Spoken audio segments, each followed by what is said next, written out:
Mga kabayan, magandang hapon. So ngayon mga kabayan, makagtagalog ako kasi dito yung mga kasama ko yan, no? So ngayon mga kabayan, wala si kuya kasi nalipat sa ibang site. So kaming dalawa lang ni parang Henry at saka yung mga dalawang tungan kabayan. Yan, no? So smoko time na naman kabayan. So si kuya andun sa kabilang site sa Drory pre, no? Oh, Drory daw si kuya. So iwan ko, sabihin daw mabalik daw dito Monday. Pero hindi natin alam baka tuloy-tuloy na yun. Wala na si kuya dito.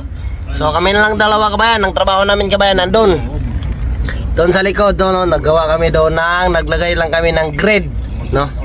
Doon kabayan, no? So dito na naman kami naabutan ng smoke kabayan sa ilalim ng truck. So ganyan pa ang buhay namin dito kabayan sa abroad, no?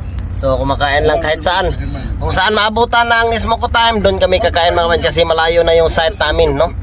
So maubos yung 30 minutes na relax namin kung maglakad pa kami doon. Sa lahat din ng mga operator, mga driver, ingat po kayo sa mga biyahe nyo mga kabayan, no?